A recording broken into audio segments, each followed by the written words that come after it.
क्या आप जानते हैं टाइम ट्रैवल क्या है? क्या आप मानते हैं कि ये किया जा सकता है?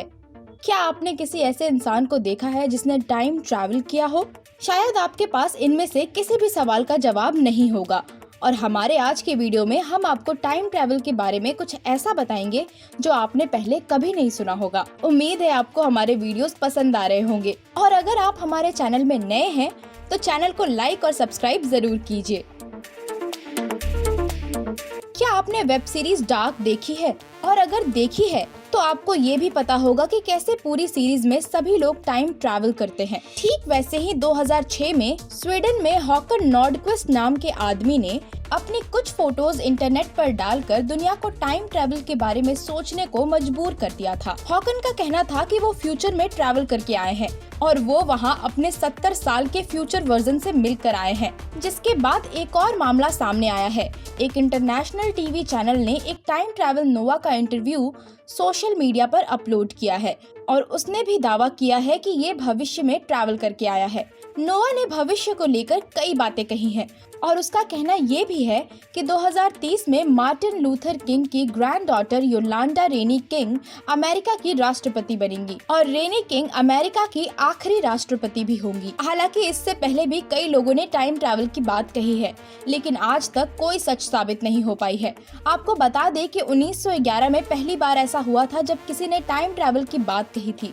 चार्लोट एने मोबेरली और एलेनोर जॉर्डन ने एक किताब लिखी थी जिसका नाम था एन एडवेंचर। इस किताब में उन्होंने टाइम ट्रैवल के बारे में काफी कुछ लिखा था और उनका कहना था कि एक दिन वो घूमते घूमते 18वीं शताब्दी में पहुंच गए थे। हालांकि लोगों ने इसे एक कहानी समझकर इस पर ध्यान नहीं दिया था, लेकिन उसके बाद कई लोगों ने टाइम ट्रैवल करने का दावा किया है। लेकिन अगर साइंस की नजर से टाइम ट्रैवल को समझे तो शायद वो एक थ्योरी और एक्सपेरिमेंट हो सकती है जो हम आपको बताने वाले हैं। 1971 में जोसेफ सी हाफेले और रिचर्ड ई किटिंग ने थ्योरी ऑफ रिलेटिविटी को लेकर एक एक्सपेरिमेंट किया था जिसका नाम था हाफेले किटिंग एक्सपेरिमेंट। आपको बता दें कि 1915 में एल्बर्ट आइंस्टाइन ने ये थ्योरी दी थी जिसका नाम था थ्योरी ऑफ रिलेटिविटी। इस थ्योरी में टाइम और स्पीड के बीच के रिलेशन को समझाया गया है और इस एक्सपेरिमेंट में उन्होंने 4 एटॉमिक क्लॉक यानी परमाणु घड़ी का इस्तेमाल किया था। इन घड़ियों को लेकर इन्होंने धरती के 2 चक्कर लगाए, लेकिन जब वो दोनों वापस लौटे तो नतीजे हैरान करने वाले थे। वो अपनी एक परमाणु घड़ी को पीछे छोड़ आए थे, जबकि बाकी की 3 घड़ियां उनके साथ धरती का चक्कर लगा रही थी। लास्ट में उन्होंने देखा कि चारों घड़ियों की टाइमिंग अलग अलग थी और जो घड़ी उन्होंने अपने लैबोरेटरी में छोड़ी थी उसकी टाइमिंग सबसे धीमी थी और उनका मानना था कि ऐसा इसलिए हुआ क्योंकि बाकी घड़ियां स्पेस में कई गुना तेजी से ट्रैवल कर रही थी और जो घड़ी लेबोरेटरी में रखी हुई थी वो सिर्फ एक जगह पड़ी हुई थी। लेकिन इस एक्सपेरिमेंट के बाद एक बात तो साफ हो गई है कि अगर हम अपनी स्पीड को बढ़ा लें तो हम टाइम से आगे बढ़ सकते हैं या ये कहे कि भविष्य में जा सकते हैं।